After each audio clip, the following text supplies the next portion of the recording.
We know that a lot of the things we measure in physics are actually vector quantities. I think it's time we take a look at that and see how that affects the equations we're dealing with. Let's take a simple example, a box floating out in space all by itself. We tie a rope around it and pull, we exert a force on this box of 100 newtons. And our box is 50 kilograms. So this is a typical dynamics problem. We've got a force, we've got mass, we know there's going to be acceleration. What direction is that acceleration going to be? To the right. So we can find that acceleration. We say force equals ma, and therefore the acceleration is the force over the mass. And a newton is really a kilogram meter per second squared because F equals ma. Kilograms cancel, and we get 2 meters per second squared for the acceleration. Now, what if I told you we tie a second rope around this box, we pull with the second 100 Newton force? Well, you might think, well, that's easy. I just double the force to 200 newtons, and I double the acceleration, and I get 4 meters per second squared. Well, that's only true if our second force was also pulling in the exact same direction as the first force. So if they're both pulling in the exact same direction, then this is what we would get. We would get a force of 200 newtons and an acceleration of 4 meters per second squared. But what if my second force was pointing in the opposite direction? Well, we know the answer to this. These two forces will cancel each other out. There's not going to be any acceleration at all. The object will just sit there. So this equation needs to be written a little more carefully. What is the F? It's not just any force. It's the sum of all the forces acting on our object. The net force acting on our object. And what kind of sum? The force is a vector quantity. This is the vector sum of all the forces acting on our object. And that's equal to the mass of our object multiplied by the acceleration of the object. And the acceleration is a vector that has the same direction as the net force. So I add vectors tip to tail. I can take my original vector here, 100 newtons to the right, and I can add my second vector to it, add vectors tip to tail. And what do I get when I add these two? I get 0. No net force. They cancel each other out. If my two forces pointed in the same direction as we did earlier,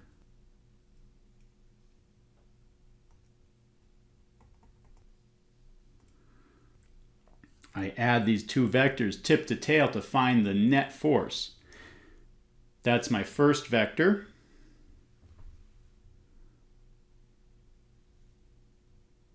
That's my second vector. And when we add them together, we get this resultant vector.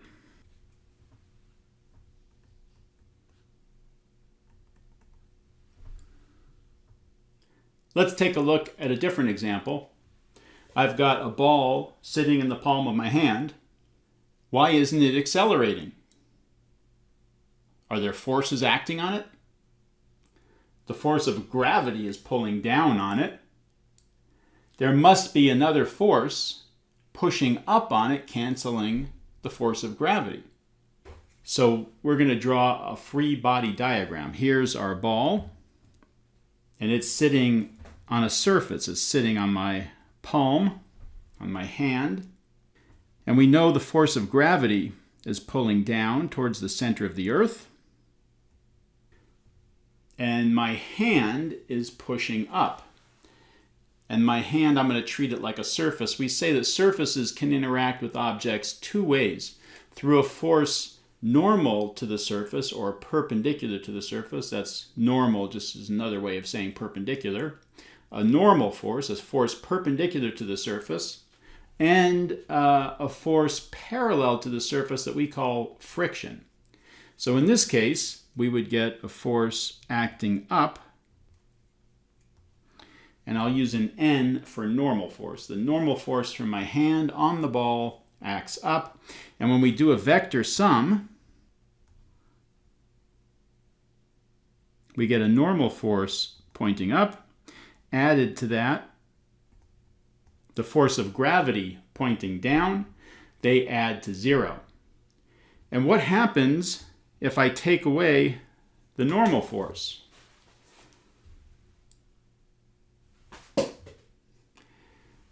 The ball accelerates down because gravity is still acting on it. Let's look a little more closely at these interactions. When the ball is sitting in my hand, it's attracted to the Earth through the force of gravity. So the Earth and the ball are interacting with one another through the force of gravity.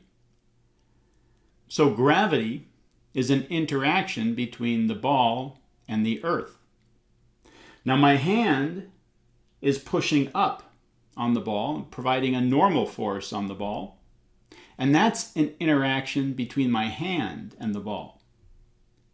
And right now, those two forces are equal and opposite. The force of gravity is pulling down, my normal force is pushing up, and those two forces are equal and opposite, and there's no acceleration to the ball. The question is, will they always be equal and opposite? Let's see what happens if I push a little harder with my hand. So the force of gravity didn't change. It was still the same force in the downward direction. But I pushed with a bigger normal force up on the ball. And so my free body diagram would look like this.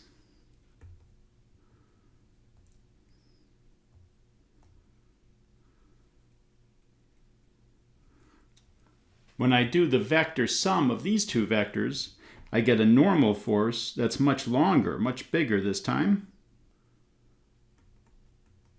And my force of gravity didn't change.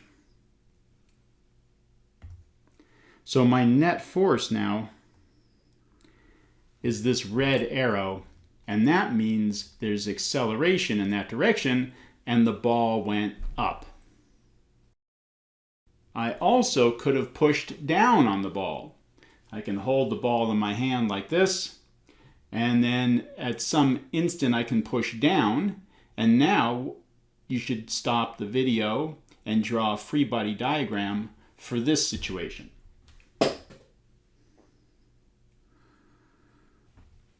The force of gravity is the same, it didn't change, but this time my normal force is pushing down on the ball. When I draw a vector sum,